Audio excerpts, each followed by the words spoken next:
Hey guys, welcome to Jerry's Live. As always, I'm your host, Amy Gardner-Dean, and today we are doing watercolor pencils. Draw and paint along with me. Not the most original title, but you know what? There's translucency in advertising. So, the episode for today is JL161. So if you want to see the little set that we're going to be using for this, you go to the jerrysartorama.com website. You type in JL161. It's a keyword. You hit search. That'll take you to the page that's got the kit. And the kit is very simple. It's got 3 items in it. It's got a set of 24 Cezanne watercolor pencils in this handy little kind of travel box, so it's very easy to take them along with you. It includes a brush, so you don't have to worry about either taking good ones from home or buying a separate one. Then it's got a tin of Reflections watercolor postcards. There are 24 postcards in this. They're a 25% cotton content. It's cold pressed. They've got the little kind of postcard lines already on the back, so it's real easy to use to mail. Sturdy travel tin. It also comes with a package of crystal seal bags. Now what these are clear bags, super, they're very nice, thick, durable. Keep your art really nice and dust free. So when you get done, if you're on a trip especially, because I mean you could put these back in here, but you know that sometimes there will be transfer from the image depending on if anything gets damp. You can put the postcard and slide it into the sleeve. You know what? I've got the practice one that we did here, so let's just show you how that works. If I can, with my lack of nails and now hand dexterity, get this open.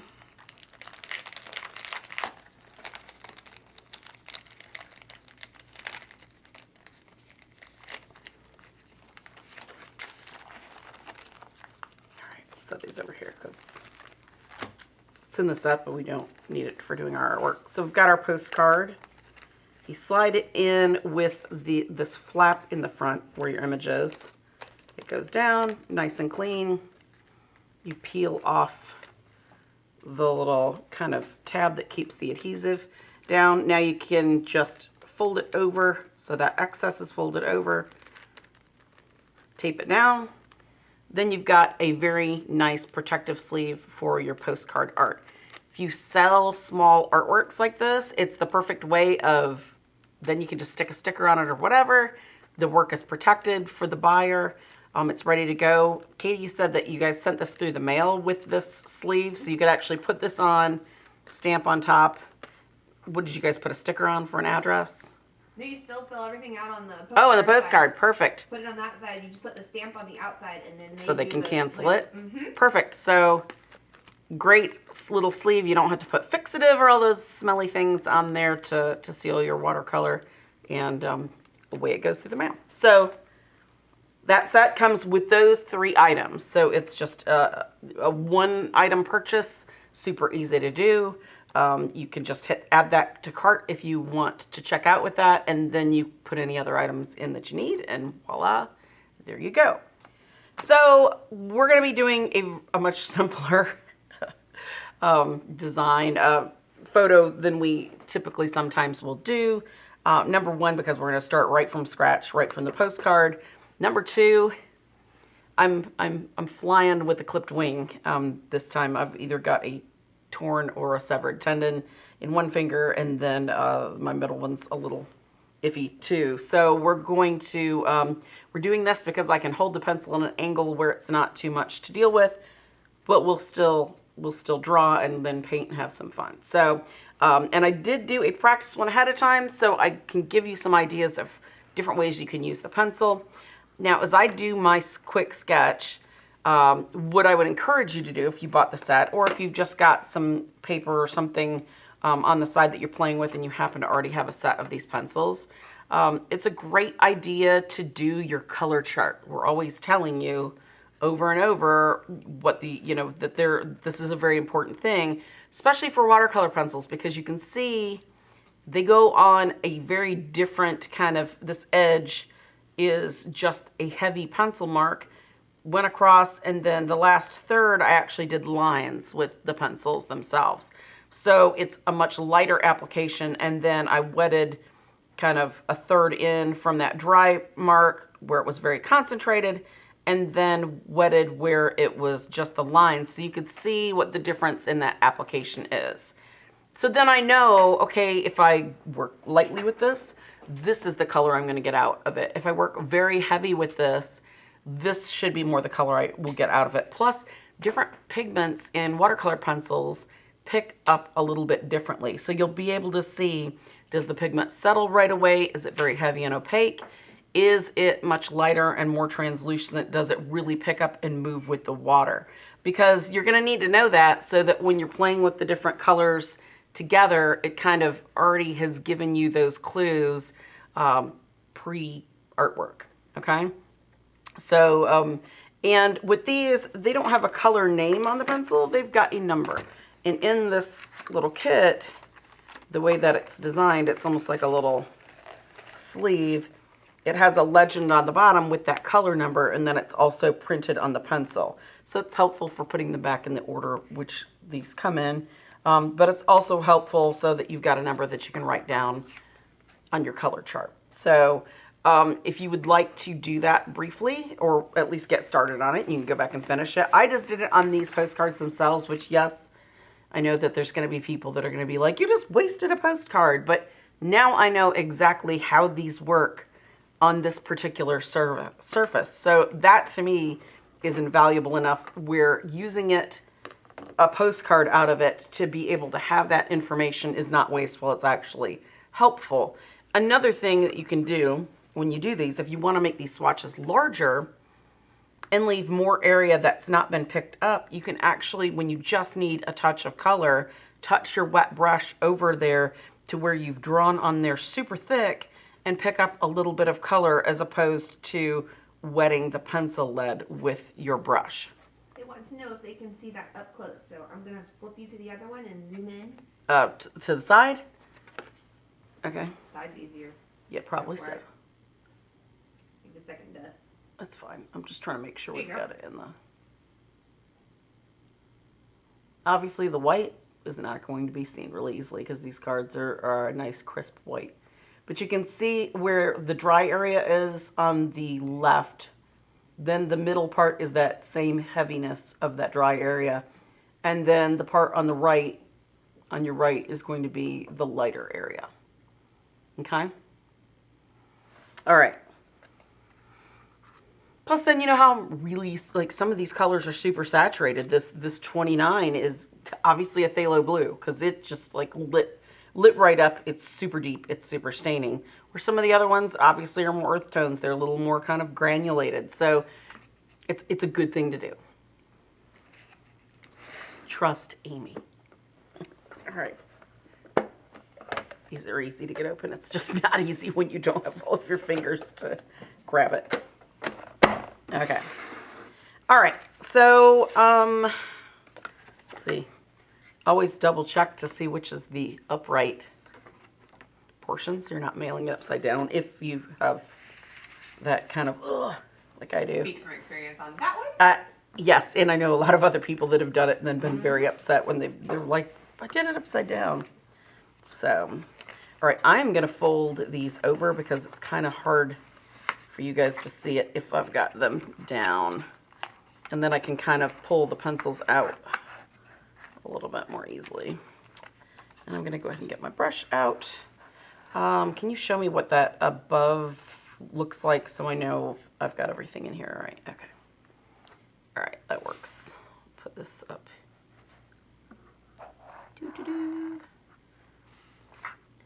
There we go. Now I'm not blocking the color chart. And then I think everybody can see the pencils easier. All right. Okay, so got my brush here. Don't forget to rinse out the sizing in your brush. This one I've already used, so that's not a problem. And it's helpful to have a pencil sharpener if you want that really nice crisp line. Okay. All right, so this Seascape, you can kind of focus in on whatever you want to be the kind of central part of it. I'm going to try to just get kind of this little area is very interesting to me. And I think the sunset kind of area is the prettiest. And then it's kind of nice that some of those colors fall away. So I'm going to actually make it, I mean, I sent the picture out in the Jerry's Live group. So people may have really far pulled out shots or something really tight and close up. So, so just whatever you're comfortable with. If you've got the image at home, work with that. If not, you can see it pretty easily right here for yourself. So, glasses, lock and load. Okay. So I'm just going to actually kind of, I've got the black, yes, it's the black. I'm just going to very quickly kind of sketch this rock area in. I'm not really worried about it being, I'm just trying not to go too far over the edge. And I'm doing it very light at first because I want to be able to not pick up as much of it as possible if there's something where I've kind of gone over. All right, so I'm going to level this out with kind of that line underneath. Now we're going to come back.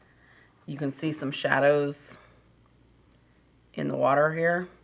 We're going to come back to that in just a little bit. There's actually a couple rocks out here further in the water, but we're doing this just kind of as a study. So if you've put that in, great, and you really want to pursue that, that's fine. If you don't feel like you have to, because I'm not going to. It's enough to actually be holding this right now and still working, so.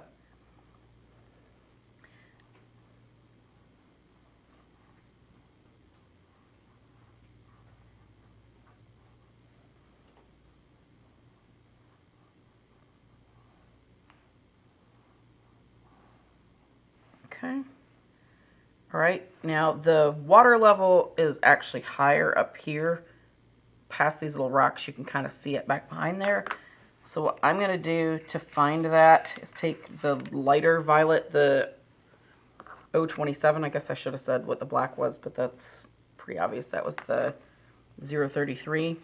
And I'm going to turn this because I cannot get around to do the edge. And I'm going to make that horizon line.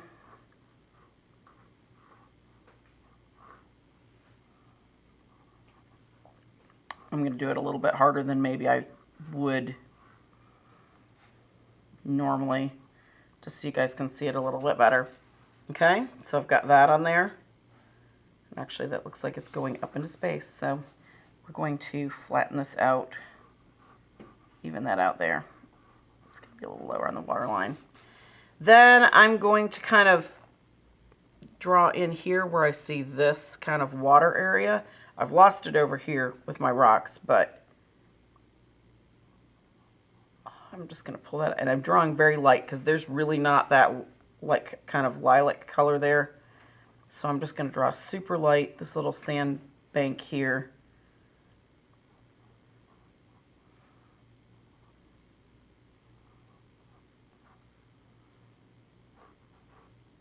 And then there's the water going off over there.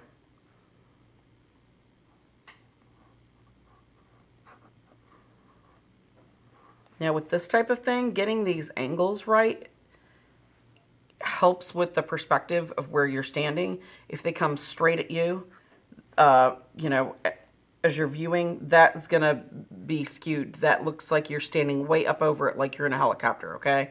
So you want to, if you have to hold your pencil up to these just to kind of get those angles, that those are coming in, these little kind of rivulets that are coming across the sand, go ahead and do that, and then kind of hold it to your page so you can kind of make sure that your angles are right. And that will make the perspective more believable to the viewer.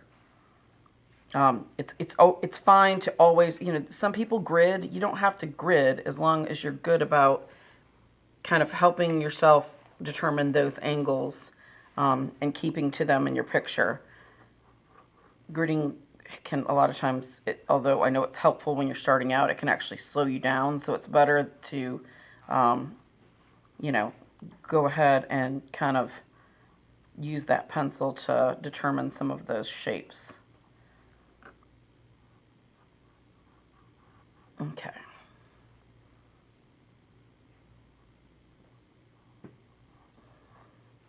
All right. Then with our sky, we've got some kind of interesting things going on here with the clouds. I'm going to go ahead and get, I think I did this in this darker kind of, almost an ochre. It's the 022. I'm going to go ahead and put that little area in, just kind of draw that outline of my clouds. And again, this doesn't have to be correct, okay? Nobody else is going to see this reference photo but you, so do it however you like it. All right, so I've got that in there. Then there's some kind of sky that's a little bit different color, but I'm going to go ahead and use this because it's pretty neutral, so it'll disappear some.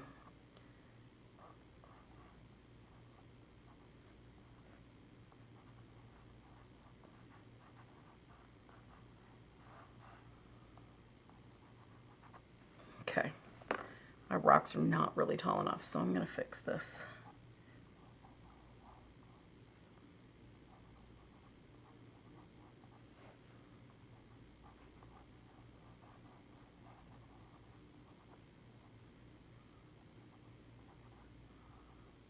And you'll notice if you've got that picture, there's this area that's kind of lighter. It's sticking out obviously more.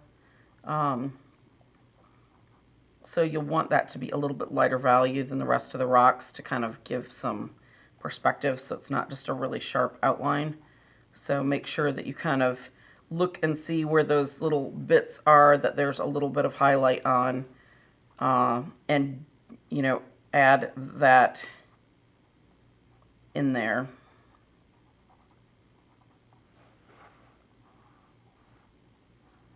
Okay. All right. Now I'm going to take that violet again, the 027, and I'm going to kind of determine where I want some of this water to be. I'm probably going to kind of color it in and sketch a little as I go, just because that's kind of one of the main colors.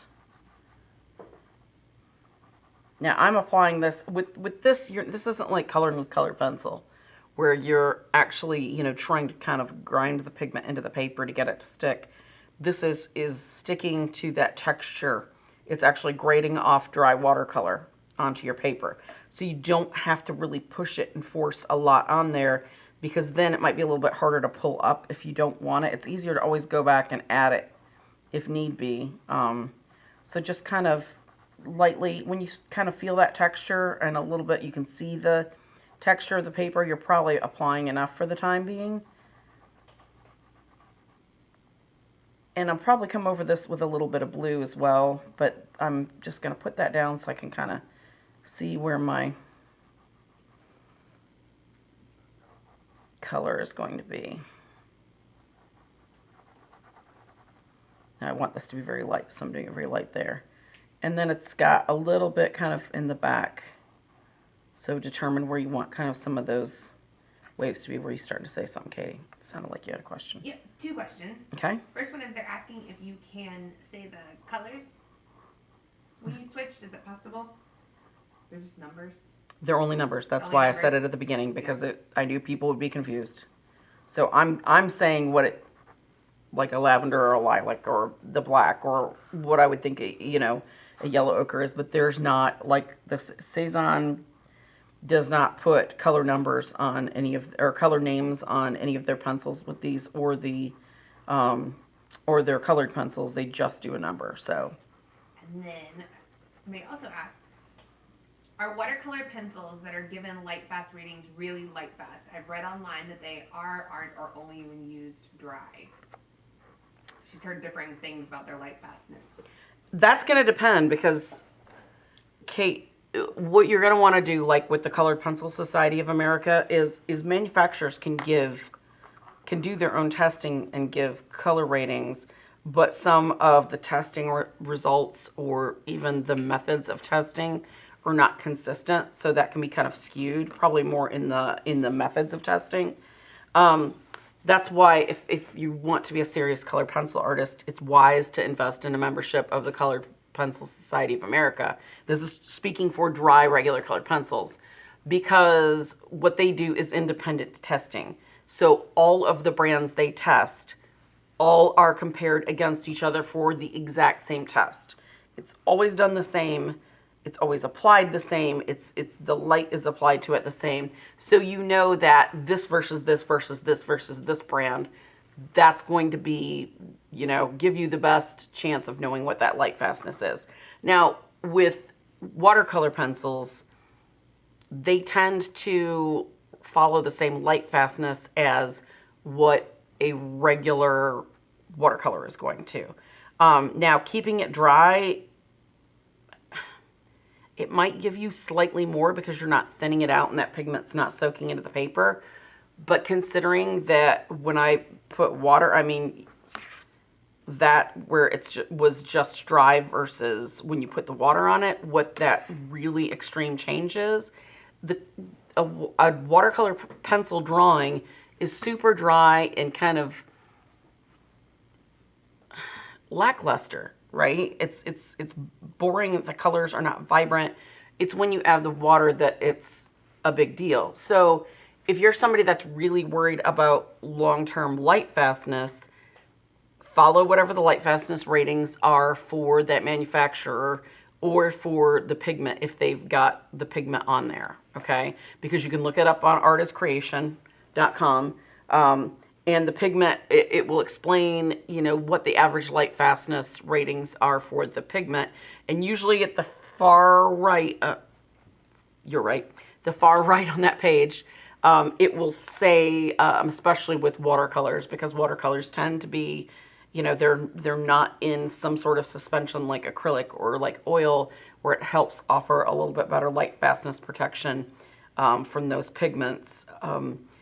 It will say kind of what that is. So, that's the thing. Do your research on the watercolor pencils. If you're worried about this being professional, the highest light fastness possible, look for a museum grade watercolor pencil company that has those pigments listed on the pencils or, on their information itself, and that has done light fastness test ratings. Okay. Is that good? Mm-hmm. It's a very valid question. So that's, I didn't even think about that. Yeah, because it's not, and you can do things to help with light fastness with watercolors and watercolor pencils by actually framing under glass.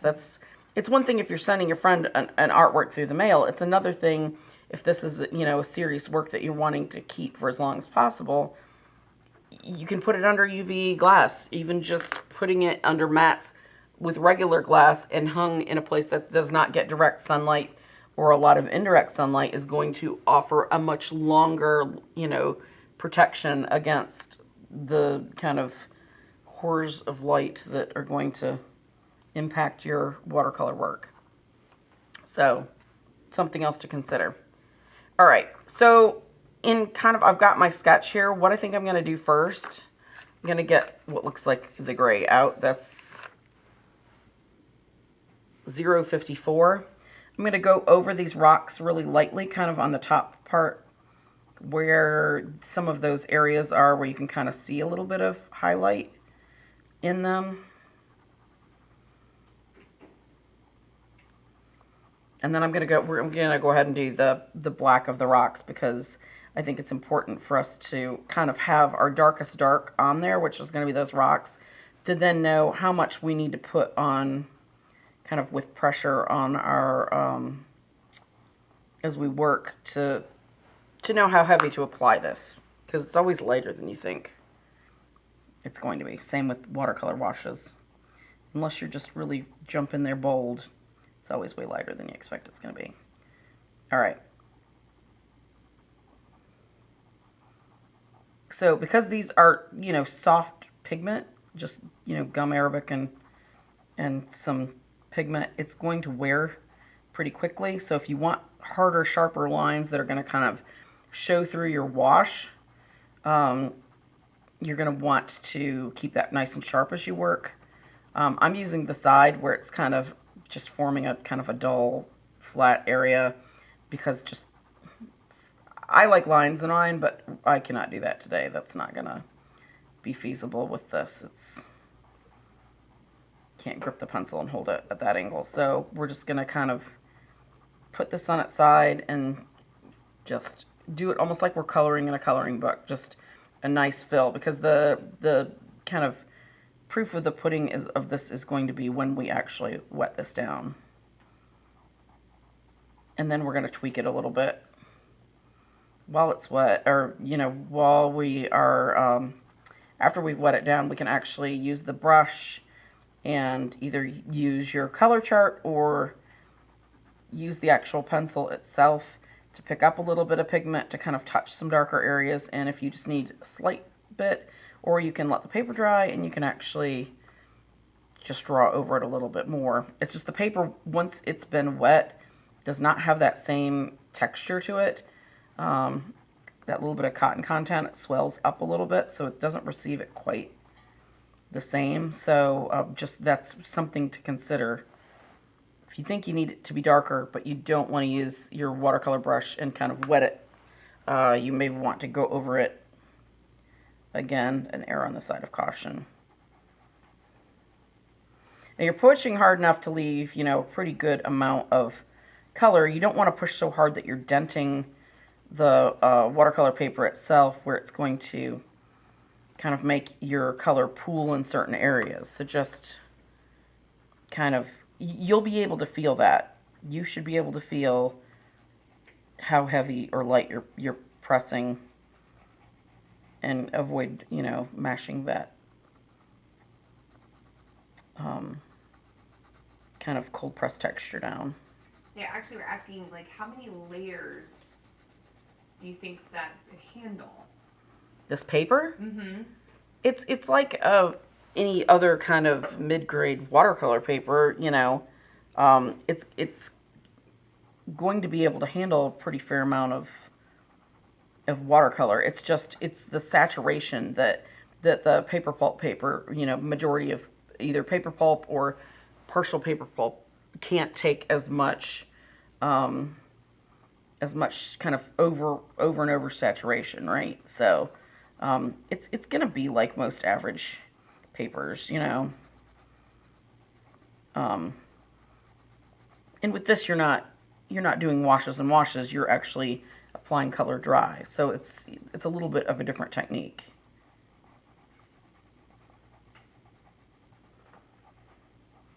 And with something this small, you know, you do a lot of washes because it's large and you're trying to create very large areas, you know, large volumes of color to go over something. You're not going to have the huge washes that you would on a bigger piece of paper.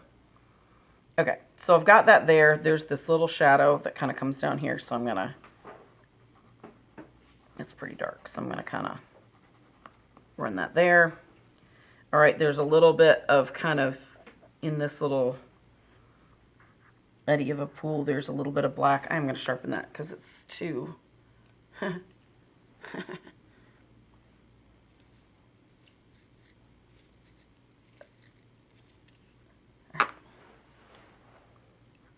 I want this to be super sharp because I don't want it to be...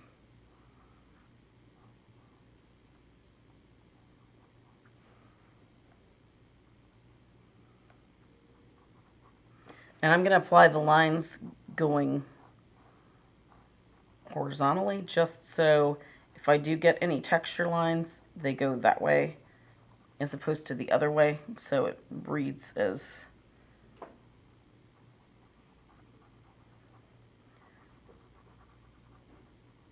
kind of helps that forced perspective.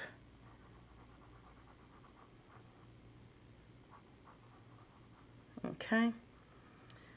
All right, shadows for over here. Let's get, I don't think that is the violet. 026.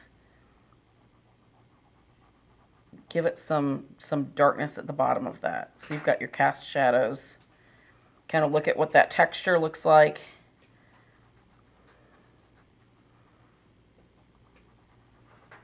We're putting that down with that. I'm going to come in here and add a little bit in that kind of pool area I just did, because I can see a little bit of violet in there. There's a little bit of violet kind of in here for some of that kind of reflected light. I'm lightly putting it in the shadow here. Lightly putting it in the shadow here, because I'm going to actually come back and add kind of an earth tone. Lightly, this little sandbar here.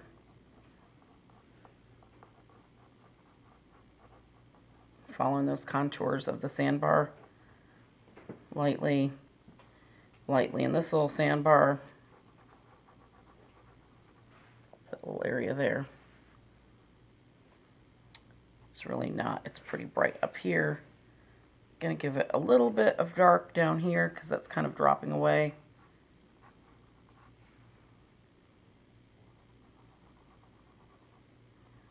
Lightly in the sandy area.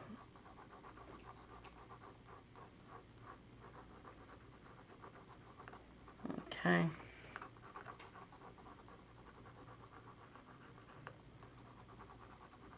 This doesn't have to be even because it'll pick up with the watercolor, and I can kind of scrub with the brush and push it around if the lines show a little too much.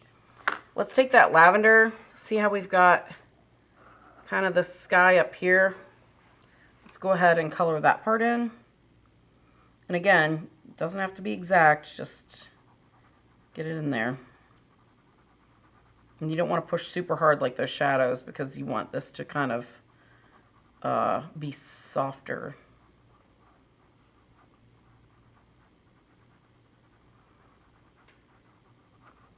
And I would encourage people to post these in the Jerry's online group, the Jerry's Live Facebook group. If you don't know about our Facebook group, we have a huge group of viewers that's 5,000 something plus now, it seems like, that share artwork and swap stories and ask lots of really cool questions, and just it's a general feel-good, happy place that people can kind of congregate and share their creativity. So consider joining the group. What you do when you post these, use the hashtag JL1 or JL161, excuse me, and then that will tag it so that people can find it if they're looking for that type of image. All right, so now we're going to do some of this lighter yellow. I'm going to take the other two yellows out, the 016 and 014. 016 is more of kind of a lemon yellow, so I'm going to use that only in this area that's super bright. And I'm going to push it down because I like how bright that is. I want it to be very lemony. As it goes away, kind of up higher, push very lightly. We don't want that much pigment to be up there because it's going to kind of fade away. Leave a little kind of, there's a little bright area that's kind of the sun there. Leave it so you've got some white for that. And then work your way down.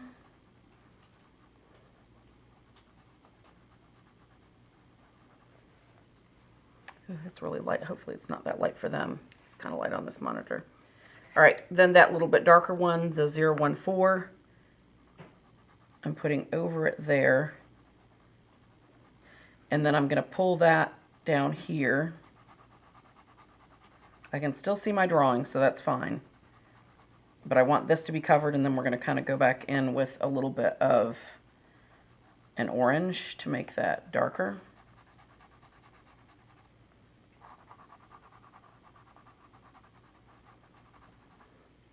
Going to use a little bit of that in here, lightly.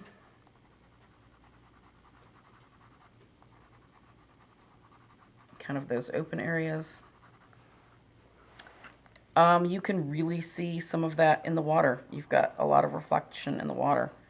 So go ahead and bring that down.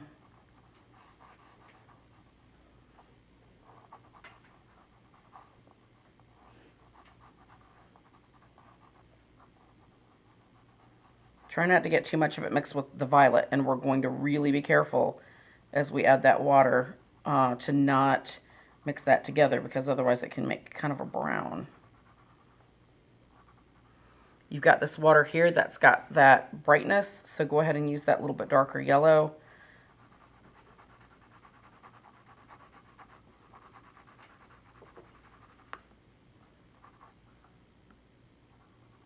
So anywhere you see that little bit of water reflection, there's a little tiny bit along here. I'm just going to kind of pop a little of that color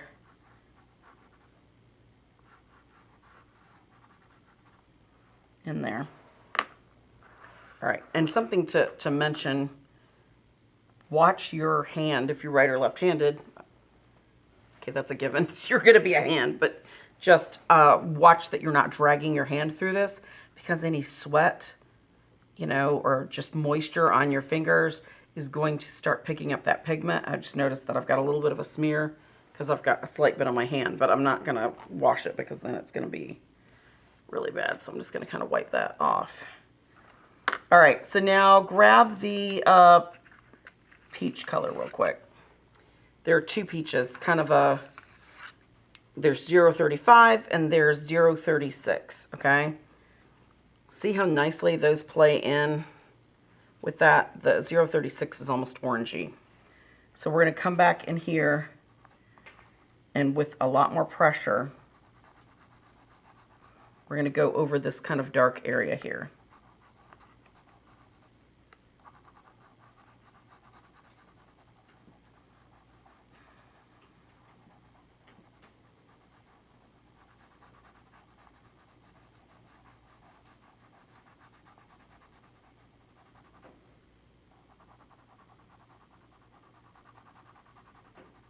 I'm even putting it down into my violet, these areas that kind of have that peachy violet, because those will mix together.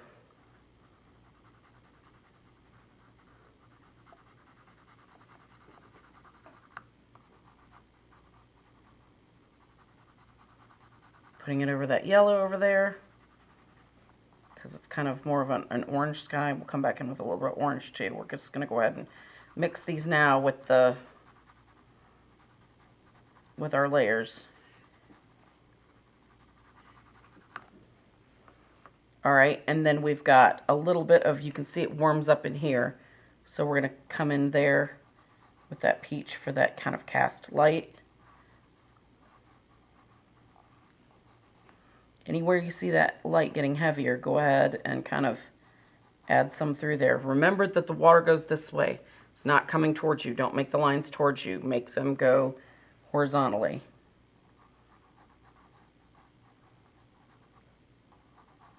Comes into some of this as well. And if you've got your picture extended, you've got a little bit of it over here too. So you can, I'm going to put a little bit over there. I just don't have as much of that.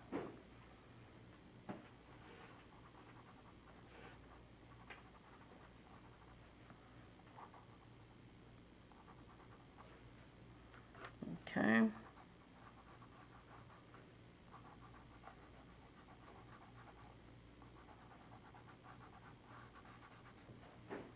Remember to keep looking at your picture as much as you're looking at your artwork, because otherwise you can make some mistakes by getting a little overzealous with your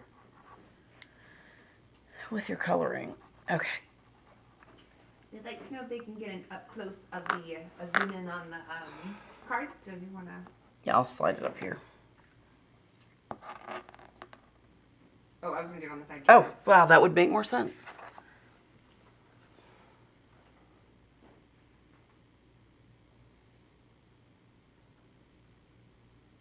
that good? Mm-hmm. All right. And you can see there's a lot of paper texture showing through, which is fine. All right, so now we're going to get a blue and add some blue into some of this, because it's just not quite dark enough. And you want it, this is where you want to keep kind of consulting your color chart. You can see a lot of this earth tone in here for some of the sand. Okay, we may not get to all that, so just, I'm pointing this out now, because I know we're probably getting a little, this is a little harder for me to color than I thought. Then you can see some of this kind of blue violet in here.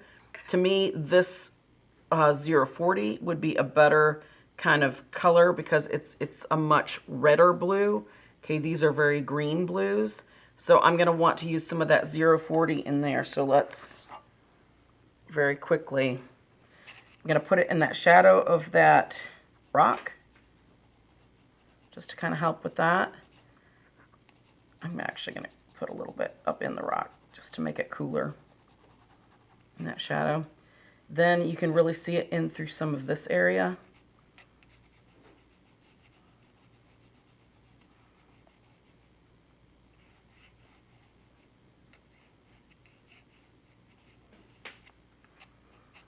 Put just a touch on that horizon line. This is the tricky part. Not for you, just this is hard to hold like that. I'm not putting it on the whole thing. I'm putting it a little on the left and a little on the right. There's a little bit, touch of blue. I'm going to put just a touch. And kind of this cloud back here. We'll be able to see it kind of as we wet that down.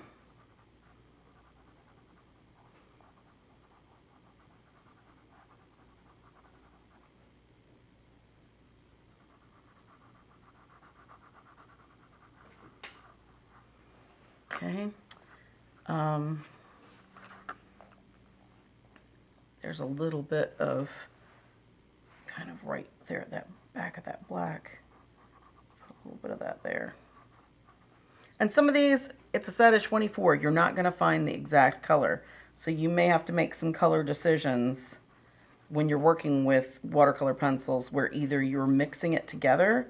You can mix it together on the side on a palette. You can mix it, test mix it on an extra piece of paper, and then, you know, use that mix that you've just made that's wet to add with your brush. Can mix it on the paper dry like this, and then kind of make sure that you know, kind of scrub and lift with your brush. So just keep that in mind, is that obviously these aren't all the exact same colors, but that's, you know, you will have to make some kind of color decisions with that. Okay, I'm just kind of deciding where those little rivulets are going to be. Some of this is going to have to be darker, so we're going to go in. Back this. What are we doing on time, Katie? About 15 minutes. Okay, so we're going to do some of this earth tone here on the, pull out 020 and 021. 21 looks kind of like kind of a raw sienna. 22 looks like, I guess, a burnt sienna, a little browner than a burnt sienna. All right, so take the lighter one first. You're going to kind of go across these sandy areas. There's more light on this one than over here. This is browner. So we're going to kind of put that there. We're going to color some of these areas.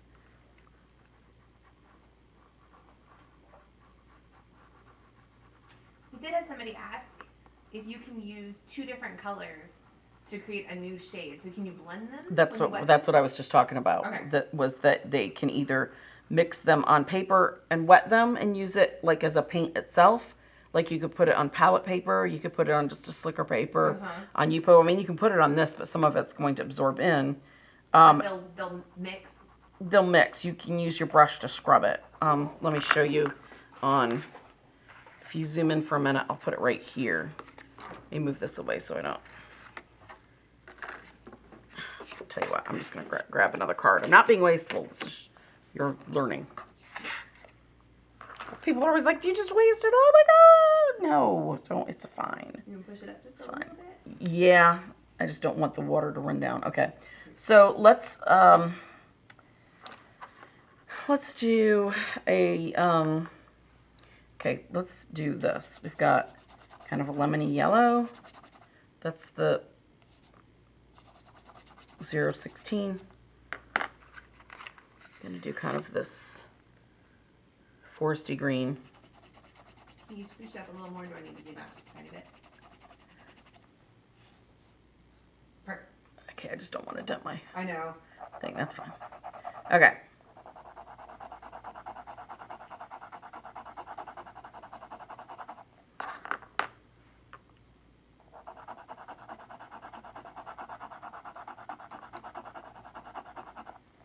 All right, brush tighting. I'm gonna move this way away because I tend to splash things. All right, so look at how brilliant that is.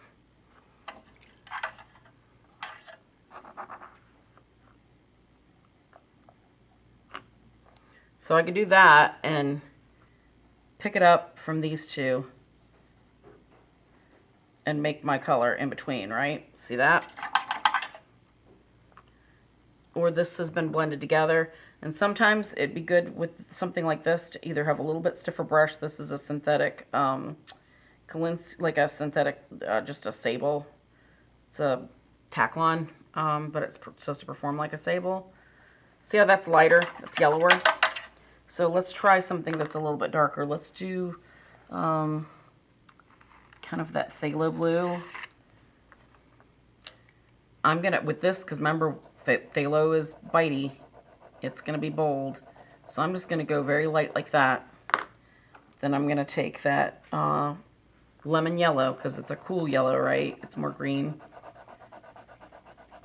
I'm putting that on heavier, because phthalo really wants to override stuff, right? We know from all our episodes where we talk about it. See how brilliant that is?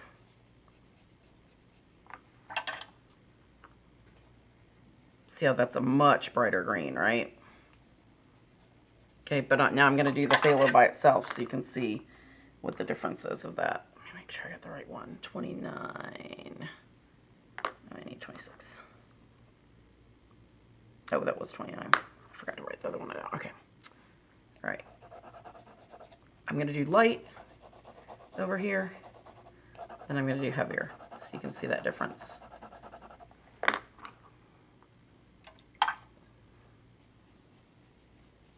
See how light that is? It was that light for making that green. That's how much heavier that little bit of difference with pressure is, right? So that's why that's why I say good to make those little color swatches, because you can see for the light parts how much you need to just get a very light, pretty sky blue, or just a, slightly heavier pressure. You get a lot more color ground off. Does that make sense? Mm-hmm. No? Okay. So, and play with that. It's okay to, if you do a color chart, turn it over and make some color scrap mixes. Keep notes so you know what's what. That will help you to make better kind of painting decisions. All right. Okay, so back to this. We were using the 21021. I'm just getting kind of the sandbar color here.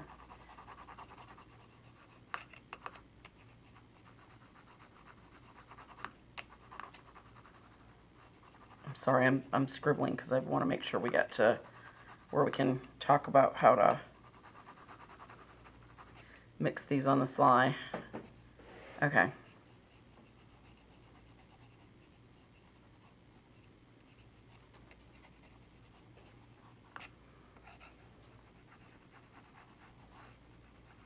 All right, let's start wetting this down because we can make some changes as we go. Let's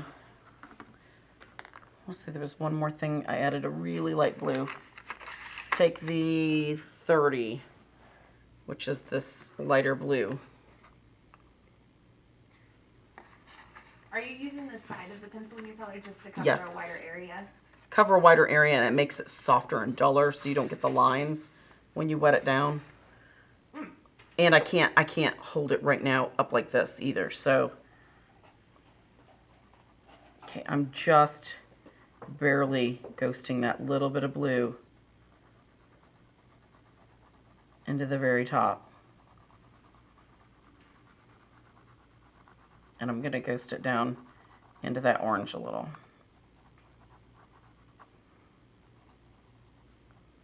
Okay. All right.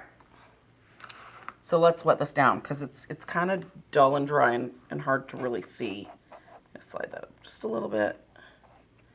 Okay. All right. So first I'm going to... Ooh, hang on. Uh-oh, what? Nothing. I'm going to zoom in so they can see a little bit closer when you light it up. Do you want me to move this up? Yeah, and can you push it just a little yeah, bit? it keeps We'll sliding. zoom? All right.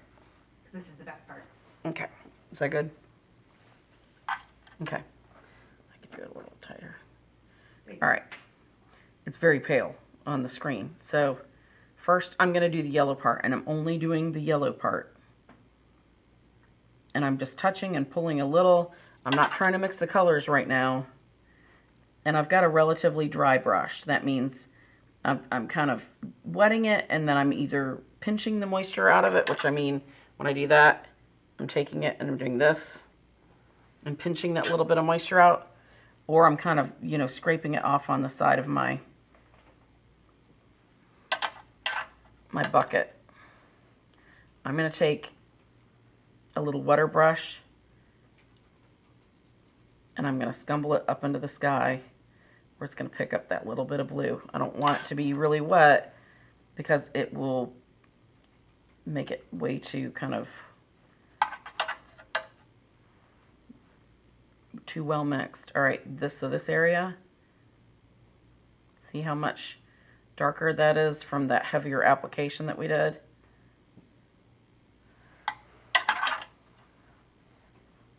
Then a little bit drier.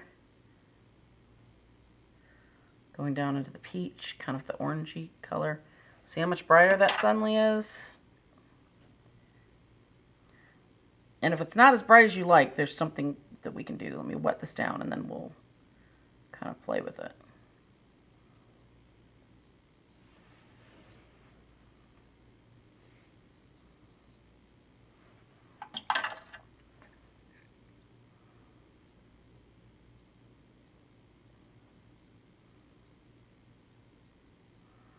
And because it's dry pigment in that texture, I'm kind of picking it up and scrubbing it a little, because I know there's some people that don't like, that one of the reasons they don't like watercolor pencils is, especially on textured paper, you see too much of the pencil line.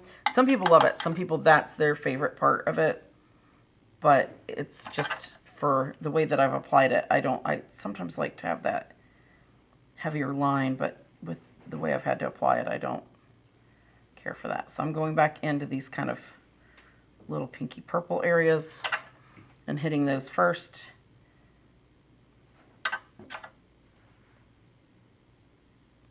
Before I start mixing in kind of those colors that we've got there.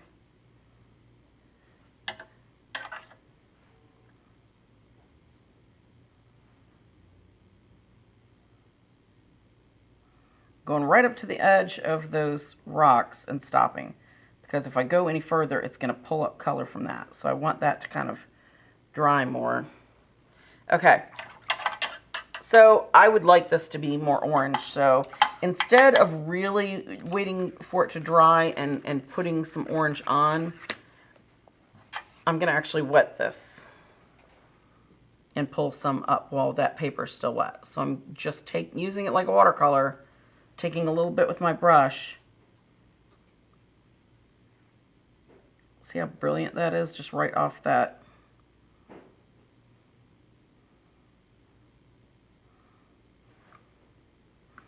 Right off that pencil.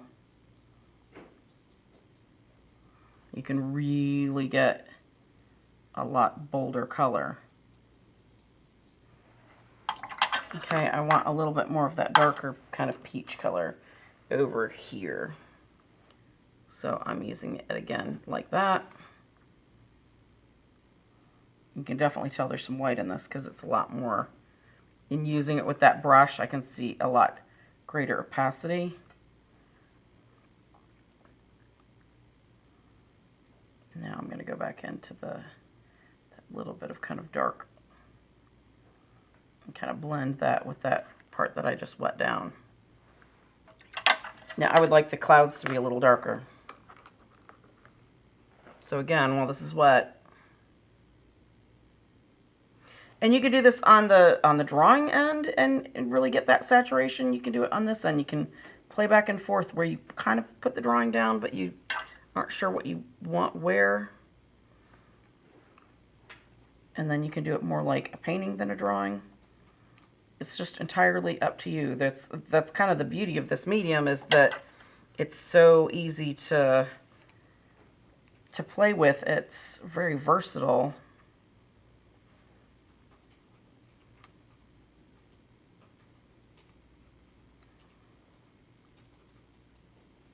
Can everybody see what that did for adding that little bit of color? All right, so now we're going to go into, let's do our rocks next, and you'll see that black really lights up. Now dry your brush with this, because you don't want to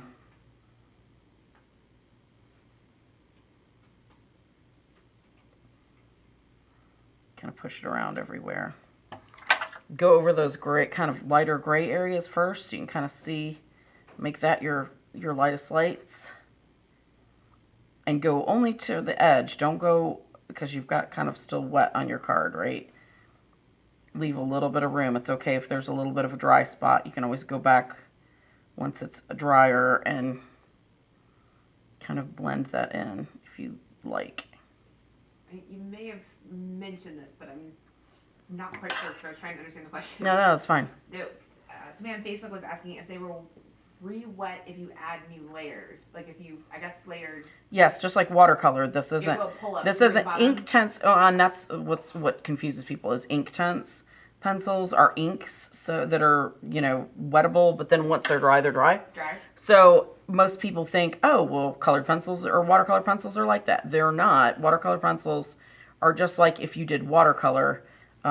You can pick it back up after the fact if the brush is really, you know, wet and it's pulling that pigment. So like if you let one layer dry and then layered a dry pencil over top of it, went to go wet that pencil, it could pull up the layers underneath. It depends on how heavy of water application.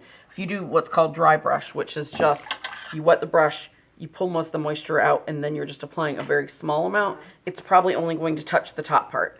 If you're, you know, got it really sloppy and wet, where if you do this, water is dripping out, that water is going somewhere, which means it's probably going to soak down into those bottom layers and pull the color up. So, which is another good reason to play with these first, because then you know how wet and dry it needs to be to pull pigment around. All right, so we've got that rock. Let's do this rock. I'm doing along the top first, where it's lighter. Now there's my heavier applications, so I'm just kind of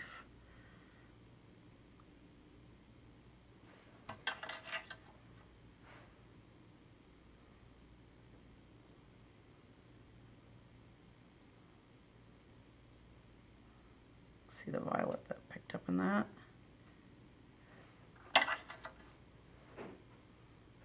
There, this is a little rough. I don't like the texture there, so I'm kind of put more water on it to smooth it.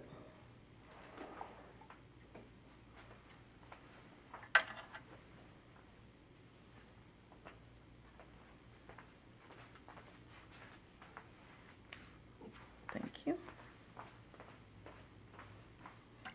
Yeah, we've got a contest winners to get to too. All right, so now I've got that last little kind of rock that's there in the front. I'm just doing the top of it for right now because the bottom is kind of, I put some blue shadow in, so I'm gonna let that dry. Now see how much more saturated that is? It's darker. That's further away from you, so there's still some light. This is much closer to you, so there's less light, okay, because that light source is far, far away. So that's what you want to try to kind of remember as you do this. All right, so now I'm going to, while that's kind of setting, I'm going to go into this kind of sunset area. Looks like my kind of clouds are dry enough where I can kind of start pulling down from the back.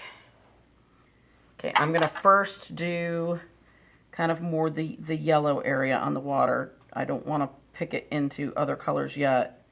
I can come back and wet those because I want them to be kind of separate.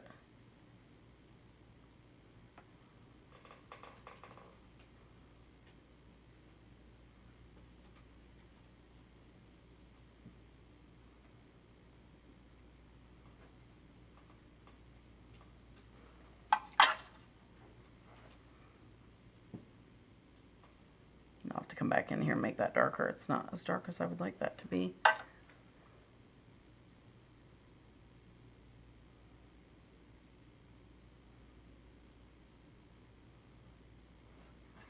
If you pull up any of the dark, go ahead and rinse your brush so that you're not then kind of moving it into your brighter color where you want that lighter kind of brighter reflection to be.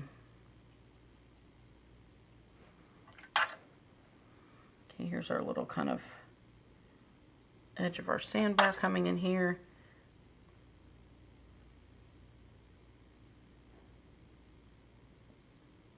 Remember to kind of pull with that horizon line, so if you've got any little bits of kind of pencil marks that stay, they stay kind of with that horizontal edge to them. Go ahead and do all those kind of little water areas.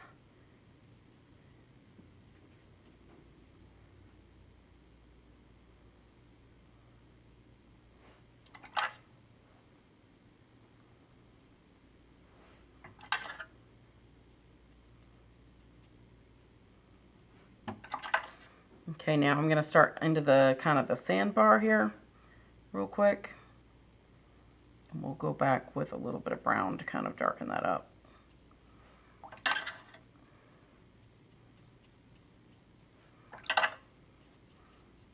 The natural colors tend to, with watercolor pencils, they tend to not be as strong.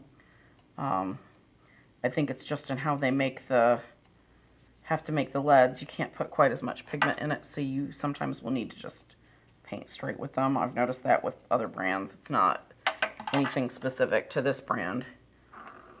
In general. Yes. Do you ever use watercolor pencils as a base layer for watercolors? You could, to do your drawing in. Yeah, definitely.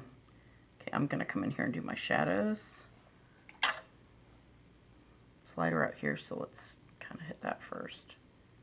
They're also wondering, when you get a sec, if you could pull some off one of the swatches so they can see how well it transfers. Just from the actual swatch itself. Mm-hmm.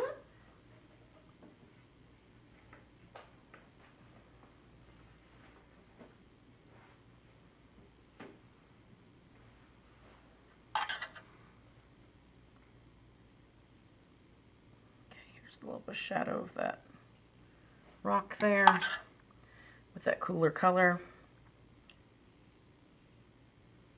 Here's this kind of little black pool area, kind of where it's got the rock highlights in it.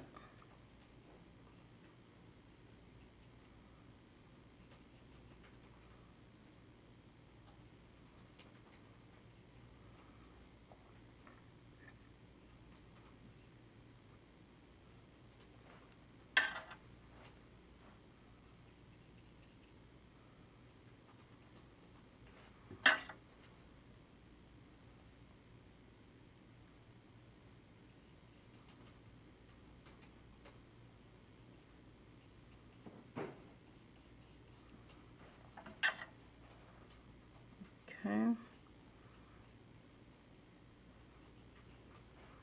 Let's hit this little bit of water here.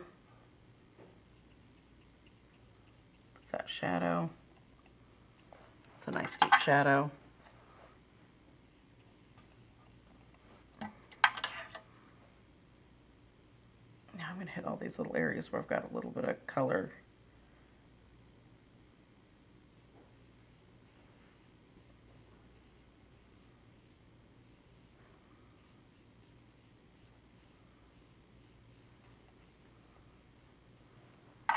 Okay, all right, so let's do that darker color,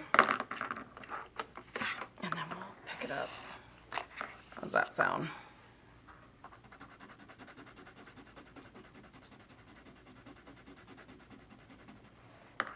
Okay.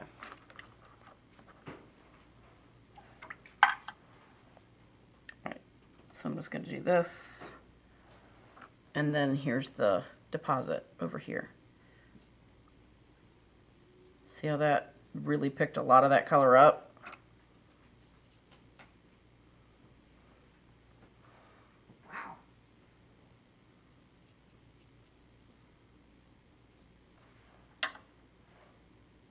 It's just as if you took it off the pencil. Mm-hmm.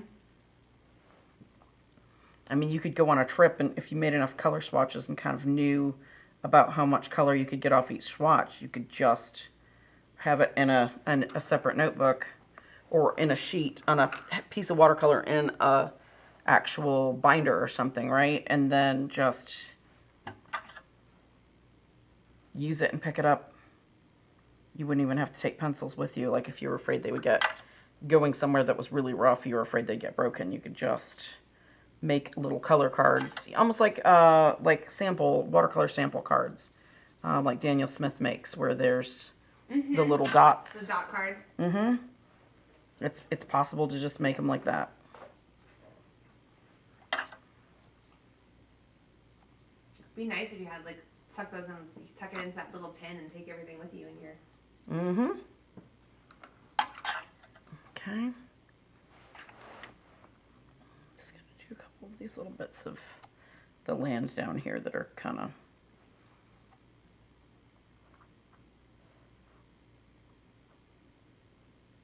Again, these, you want them to go with the horizon, so it makes sense. You know what? I'm going to grab a little bit of that darker purple to use with that. That is not very easy to do like that. Upside down. Should put the brush down.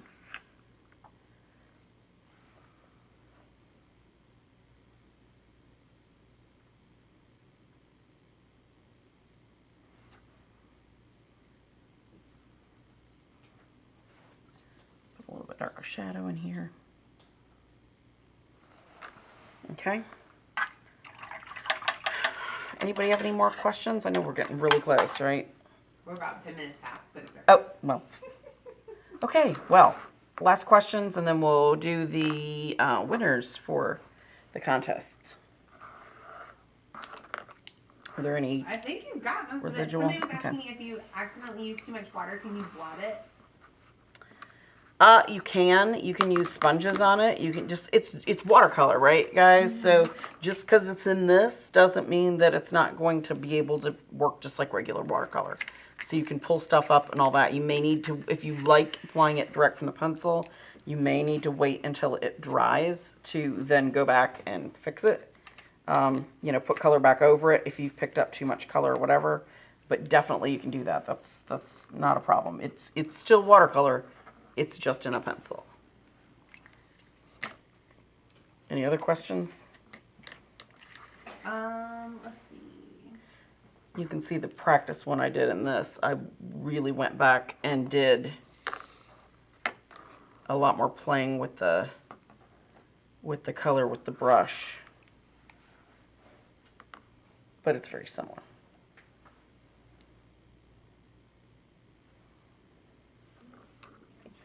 A couple of people have asked about sharpening. William was asking any advice on how to sharpen these watercolor sticks to avoid waste. Or any recommendations kind of on a sharpener or anything like that? Just a hand sharpener is going to be the best because you're a very sharp hand sharpener. I just have one of the Coom Magnesium 2-hole sharpeners. Just that was in my studio, so I stuck it in my pocket this morning because I know it works really well with these. So that's just anything that's a really super, you know, sharp sharpener, so you don't have to, and definitely not an electric sharpener. You're going to grind so much away before you realize it. If you're really careful, and with that, because you can do it in little areas, you could put it in something, you know, on little separate sheets of paper or whatever, and maybe reuse the little crumbles. Like there's some little crumbles from that that you could reuse if you really wanted to get that, you know, maniacal about it. Mm-hmm. But they're also very inexpensive, so it's not like, you know, you may need to consider what your time is worth. If it's something you wanted to use it for some background colors or something like that, that might be entirely different. But just, it may take you so much time to deal with it. It's just cheaper to use the pencils and get another set, you know, down the road. So I'm all for saving money, but your time is valuable. So Sure. any other No. questions. I'm just putting this away because Now they're asking about the contest. yeah. All right. Okay. Do this a little bit. Okay. So.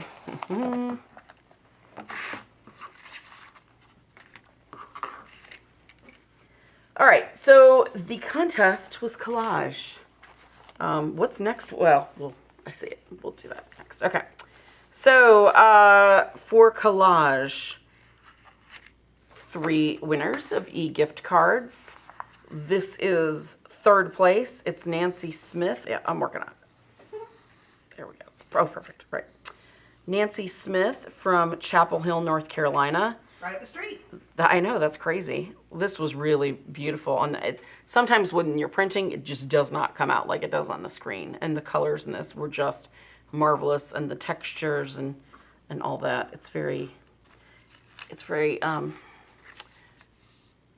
not Klimt. Who am I thinking of that it reminds me of? It reminds me of a little bit of Klimt's illustration stuff, not his fine art paintings. Just that kind of woeful, soulful girl.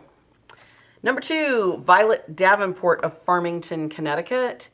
The brilliance of this on the screen was just amazing. Lots of beautiful color and texture. There was even some written words in the little pair. So that was really beautiful. E-gift card for her. That was second place. And first place is called Sweet Marie, done with her granddaughter. This was a collaborative work, which is really awesome. Way to get kids involved. That's how I got started in art, was my grandmother getting me involved. So, so Marie and her granddaughter, Willow Marie, from Russellville, Kentucky. This is what, 64 inches tall or something? Mm-hmm. And it's a construction. This is a sculpture besides a collage work. So congratulations to everybody. These were awesome. There were lots of really cool entries. So if you haven't seen the gallery, you should look through it, because we can only give out 3, but there were some just amazing works in there. So thank you for submitting. Next week's challenge. Every artist. It's a hint. Yeah, you. Okay. Is eyes. So you should, it's whatever, it's any medium. It's just the topic of eyes, so, or subject of eyes. So be creative, come up with something really cool. But that is the topic. So eyes is what it is, and we'll have 3 winners next week. Next week's show, we're going to shuffle a few shows around because I'm not sure for a bit what's going to happen with this. I've got a surgical consult next week, but we are going to be doing new products at Jerry's. We're going to have several of these episodes because we've got a whole bunch of stuff that came in, and rather than trying to blow through it all in an hour, we will do it in sections, because and we did watercolor this time. There's a couple of cool new products that are very helpful for watercolor, so just throwing that out there. So that episode will be next week. And eyes, let's see some really awesome eyes. Otherwise, you guys stay safe, take care, and be creative, okay? We'll see you next week. Bye.